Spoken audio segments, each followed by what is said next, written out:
Hello दोस्तों, कैसे हो। मेरा नाम है दीपक और आपका हमारा चैनल फन विद दीपक में स्वागत है। इस वीडियो में मैं आज एलिजा टेस्ट किट यानी एंजाइम लिंक्ड इम्यूनोसॉर्बेंट ऐसे के बारे में बात करूंगा, जिसकी हेल्प से लगभग 2 से ढाई घंटे में 96 यानी 96 लोगों का कोरोना टेस्ट किया जा सकता है। तो चलिए वीडियो को स्टार्ट करते हैं और प्लीज वीडियो के अंत तक हमारे साथ बने रहिएगा। दोस्तों, आप लोगों को पता होगा कि कोरोना से संक्रमित लोगों की संख्या लगातार तेजी से बढ़ती जा रही है और अभी तक हमारे पास कोई स्पेसिफिक वैक्सीन नहीं है। फिलहाल हाइड्रोक्सीक्लोरोक्विन, एंटी मलेरियल ड्रग्स और अन्य एंटी वायरल ड्रग्स की हेल्प से कोरोना पेशेंट को ट्रीट किया जा रहा है। लेकिन इस समय हमारे सामने सबसे बड़ा टास्क, सबसे बड़ी चुनौती यह है कि किस तरीके से कम समय में ज़्यादा से ज़्यादा संख्या में टेस्ट किए जाएं, ताकि कोरोना से संक्रमित लोगों के जल्दी से जल्दी पता चल सके और उनका ट्रीटमेंट हो सके, और ताकि वो अन्य लोगों को इन्फेक्ट ना कर सके। इस बात को ध्यान में रखते हुए national institute of virology Pune ने एलिजा टेस्ट किट को डेवलप किया है, जिसका नाम कोविड कवच एलिजा टेस्ट किट रखा गया है।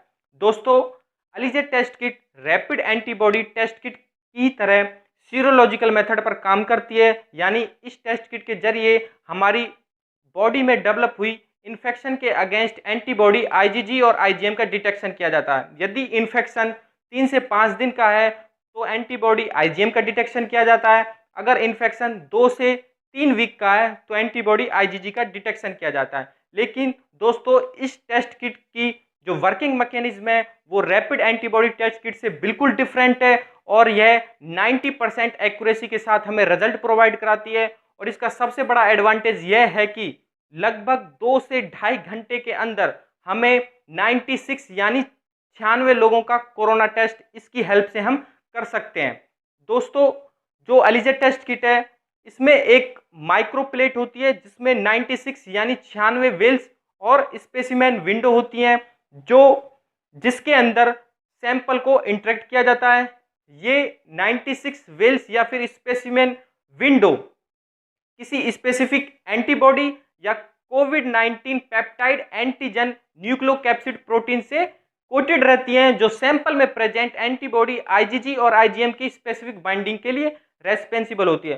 दोस्तों, इस एलिजा टेस्ट किट के जरिए एंटीबॉडी आईजीजी के डिटेक्शन के केस में इन वेल्स यानी इन 96 वेल्स के अंदर एक साथ एचआरपी यानी horseradish peroxide label COVID 19 tracer antibody का यूज किया जाता है। यानी ये एक ट्रेसर एंटीबॉडी की तरह इसको यूज किया जाता है, जो सैंपल में प्रेजेंट एंटीबॉडी आईजीजी को ट्रेस करता है और उसके साथ बाइंड अप हो जाता है। वहीं एंटीबॉडी आईजीएम के डिटेक्शन के केस में एचआरपी लेवल कोविड 19 एंटीजन का यूज किया जाता है, उसको वेल्स के अंदर यानी सभी 96 वेल्स के अंदर ऐड किया जाता है, और जो सैंपल में प्रेजेंट एंटीबॉडी आईजीएम के साथ बाइंड अप हो जाती है। और इस टेस्ट किट के मेथड में आफ्टर इंक्यूबेशन पीरियड हमें माइक्रोप्लेट रीडर की हेल्प से रिजल्ट मिलता है।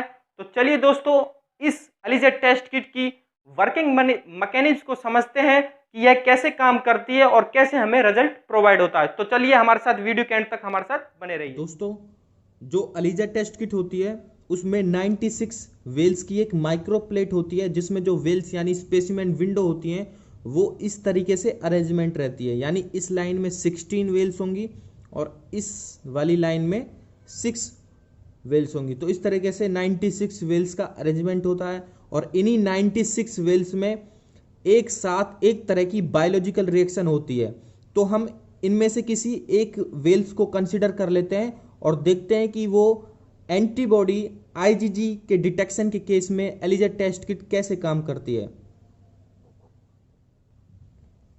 दोस्तों, हमने उन 96 वेल्स यानी स्पेसिमेन विंडो में से किसी एक वेल्स को कंसिडर कर लिया है, जो बायोलॉजिकल रिएक्शन इसमें होगी वो एक साथ सभी 96 वेल्स में होगी।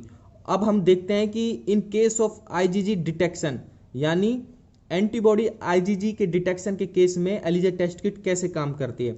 सपोज ये कोई वेल्स है, उन 96 वेल्स में से कोई एक वेल्स हमने कंसिडर कर लिया है, और जैसा हमें पता है कि जो ये वेल्स होती हैं वो कोविड 19 न्यूक्लियोकैप्सिड प्रोटीन या उसके पेप्टाइड से कोटेड रहती हैं। तो हमने मान लिया कि ये कोई पेप्टाइड या उसका न्यूक्लियोकैप्सिड प्रोटीन है जो जिससे वेल्स कोटेड है और ये कोटेड पेप्टाइड रेस्पॉन्सिबल होता है कि जो सैंपल में एंटीबॉडी आईजीजी प्रेजेंस है उसकी स्पेसिफिक आईजीजी जो एंटीबॉडी है उसकी स्पेसिफिक बाइंडिंग के लिए रेस्पॉन्सिबल होता है। ठीक है, अब इसमें क्या होता है, इसमें 100 माइक्रोलीटर एक कंट्रोल सॉल्यूशन ऐड करते हैं इस वेल्स में, यानी एक साथ 96 वेल्स में 100 माइक्रोलीटर कंट्रोल सॉल्यूशन करता है। इसका कंट्रोल सॉल्यूशन का काम होता है कि जो इस वेल्स में हम अपने सैंपल को ऐड करेंगे वो खराब ना हो, वो स्टेबल रहे, क्योंकि जैसे हम सैंपल ब्लड प्लाज्मा लेते हैं उसका एक अपना पीएच होता है, तो कंट्रोल सॉल्यूशन का काम होता है कि सैंपल को खराब ना होने देना, उसके पीएच को मेंटेन करना। इसके बाद हम इसमें 10 माइक्रोलीटर अपना सैंपल ऐड करते हैं, वो ब्लड प्लाज्मा उसको ऐड करते हैं इस कोटेड वेल्स में। सपोज ये हमने कोई इसमें 10 माइक्रोलीटर सैंपल ऐड किया और उसमें एंटीबॉडी आईजीजी प्रेजेंट है, लेकिन हमें प्रोसेस के दौरान ये पता नहीं होता है कि वो प्रेजेंट है कि नहीं, लेकिन हम मान लेते हैं ताकि हम इसमें देखेंगे कि इनकी रिएक्शन कैसे होती है और कैसे रिजल्ट प्रोवाइड कराता है। तो हमने मान लिया कि इसमें एंटीबॉडी आईजीजी प्रेजेंट है।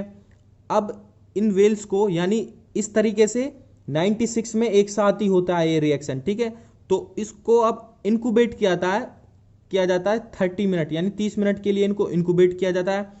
जैसे हम जानते हैं कि जो एक न्यूक्लियोकैप्सिड है जो कोटेड है वेल्स में, ये स्पेसिफिक बाइंडिंग के लिए रेस्पॉन्सिबल होता है जो सैंपल में प्रेजेंट आईजीजी एंटीबॉडी होती है। तो इस इंक्यूबेट पीरियड के दौरान ये जो न्यूक्लियोकैप्सिड प्रोटीन या फिर पेप्टाइड है वो एंटीबॉडी आईजीजी से बाइंड अप हो जाएगा कुछ इस तरीके से। इस इंक्यूबेशन पीरियड के दौरान वो इस एंटीबॉडी से ऐसे बाइंड अप हो जाएगा। बाइंड अप होने के बाद हम इसमें एचआरपी लेबल कोविड-19 ट्रेसर एंटीबॉडी का यूज करते हैं। यानी सपोज मान लेते हैं ये हमारी कोई ट्रेसर एंटीबॉडी है और इसको हम इसमें ऐड करते हैं, ये हमने ऐड कर दिया। इस ट्रेसर एंटीबॉडी का काम ये होता है कि जहां पे इनके बीच में जो स्पेसिफिक बाइंडिंग हुई है न्यूक्लियोकैप्सिड प्रोटीन या पेप्टाइड और एंटीबॉडी आईजीजी के बीच में जो स्पेसिफिक बाइंडिंग होती है, इस बाइंडिंग को ये ट्रेसर आईडीज को ट्रेस करती है, इसके बारे में पता लगाती है इसकी बाइंडिंग के बारे में। फिर इसके बाद सभी वेल्स को इंक्यूबेट किया जाता है 30 मिनट के लिए और वॉश किया जाता है। इसके बाद हम ऐड करते हैं 100 माइक्रोलीटर सबस्ट्रेट सॉल्यूशन। अभी हम देखते हैं क्या होता है ये। जैसे ये हमारा न्यूक्लियोकैप्सिड प्रोटीन है और ये एंटीबॉडी आईजीजी से बाइंड अप हो गया। इसके बाद हमने इसमें अपनी ट्रेसर एंटीबॉडी का ऐड किया था जो इसको ट्रेस करता है इसकी बाइंडिंग को। अब इसमें जो सबस्ट्रेट सॉल्यूशन ऐड किया जाता है वो इसलिए किया जाता है क्योंकि ये जो बाइंडिंग है वो हमको एक फ्लोरोसेंट सिग्नल प्रोवाइड कराए, मतलब एक रिजल्ट, एक कलर के रूप में हमें रिजल्ट प्रोवाइड कराएगी। तो सपोज हम मान लेते हैं ये कोई इसने कलर अपना प्रोवाइड करा दिया, यानी फ्लोरोसेंट सिग्नल हमें प्रोवाइड करा दिया। तो नेक्स्ट स्टेप में क्या होता है कि जो ये बाइंडिंग हुई है, जो न्यूक्लियोकैप्सिड प्रोटीन के बीच में जो बाइंडिंग हुई है और जो ट्रेसर एंटीबॉडी के द्वारा ट्रेस की गई है, इसके बाद हम ऐड करते हैं इसमें स्टेप सॉल्यूशन, यानी सभी 96 वेल्स में हम स्टॉप सॉल्यूशन ऐड करते हैं। स्टॉप सॉल्यूशन ऐड तब करते हैं जब हमें फ्लोरोसेंट सिग्नल मिल जाता है, और इसलिए करते हैं क्योंकि to eliminate the specific binding, मतलब अब इनके बीच में जो बाइंडिंग हो गई है उसको एलिमिनेट करने के लिए, और ये तभी ऐड करेंगे जब हमें फ्लोरोसेंट सिग्नल मिल जाएगा। तो इस स्टॉप सॉल्यूशन को जो ऐड करने के बाद जो हमारी रिएक्शन है वो स्टॉप हो जाती है। फिर इसके बाद एक मशीन होती है माइक्रोप्लेट रीडर, इसकी हेल्प से इसकी एब्जॉर्वेंस को, यानी जो इस वेल्स ने जो 96 वेल्स जो हमें फ्लोरोसेंट सिग्नल प्रोड्यूस करती हैं उस सिग्नल को इस माइक्रोप्लेट रीडर की हेल्प से उनको रीड किया जाता है, यानी उनकी एब्जॉर्वेंस को 450 नैनोमीटर पर एब्जॉर्ब किया जाता है, और इससे पता चलता है कि हमारे सैंपल में एंटीबॉडी प्रेजेंट है या नहीं। अगर वो प्रेजेंट होगी तो वो इसी तरीके से रिएक्शन होगी, बाइंडिंग होगी, और उसकी बाइंडिंग को एब्जॉर्वेंस के द्वारा रीड कर लिया जाएगा। लेकिन अगर सैंपल में एंटीबॉडी प्रेजेंट नहीं होगी तो वो अपना फ्लोरोसेंट जो सिग्नल है वो प्रोड्यूस नहीं करेगी और इसमें उसका डिटेक्शन भी नहीं हो पाएगा। इसलिए हम नेगेटिव और पॉजिटिव केस के बारे में हमें पता चल सकता है।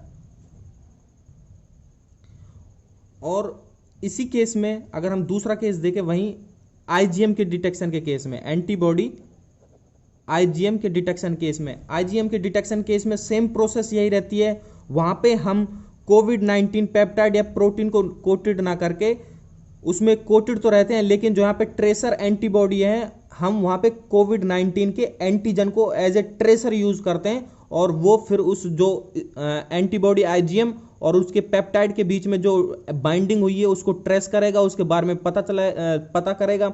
और इसी प्रकार से भी उसी में सबस्ट्रेट सॉल्यूशन का यूज करते हैं ताकि वो हमें फ्लोरोसेंट सिग्नल प्रोवाइड कराए और फिर स्टॉप सॉल्यूशन रिएक्शन को टर्मिनेट करने के लिए after getting the fluorescent signal, फिर उसको भी इसी तरीके से इसी वे में एब्जॉर्बेंस उसकी मेजर की जाती है 450 नैनोमीटर पे और माइक्रो प्लेट की हेल्प से उसकी बाइंडिंग को एब्जॉर्ब किया जाता है, उनकी डिटेक्शन किया जाता है। अगर एंटीबॉडी आईजीएम हमारे सैंपल में प्रेजेंट होगी तो इस माइक्रो प्लेट रीडर की हेल्प से उसकी बाइंडिंग को उसका डिटेक्शन किया जाएगा। अगर प्रेजेंट नहीं होगी तो वो एब्जॉर्बेंस यानी फ्लोरोसेंट सिग्नल जो है प्रोड्यूस नहीं करेगा। तो इस तरीके से हम सीरोलॉजिकल मेथड से एलिजा टेस्ट किट की हेल्प से एंटीबॉडी आईजीजी और आईजीएम की प्रेजेंट के बारे में पता लगा सकते हैं और हम इस प्रकार से हमें रिजल्ट प्रोवाइड करके किसी व्यक्ति की बॉडी के अंदर इन्फेक्शन के अगेंस्ट एंटीबॉडी आईजीजी बनी है या नहीं बनी उनके बारे में इजीली पता कर सकते हैं। और ऐसा इसलिए क्योंकि ये जो टेस्ट है वो लगभग 2.5 घंटे में हमें 96 सैंपल्स के बारे में यानी 96 अलग अलग लोगों के बारे में हम इसके बारे में टेस्ट कर सकते हैं इस मेथड के। अगर आपको वीडियो अच्छी लगी हो तो प्लीज़ इस वीडियो को लाइक करें, ज़्यादा से ज़्यादा शेयर करें और नीचे कमेंट बॉक्स में हमको बता दें आपको वीडियो कैसी लगी है। अगर आप हमारे चैनल पर नए हैं तो प्लीज़ इस चैनल को सब्सक्राइब कर लीजिए और साथ में बेल आइकन को भी प्रेस कर दीजिए ताकि लेटेस्ट इन्फॉर्मेशन आप तक पहुँचती रहे। Thank you.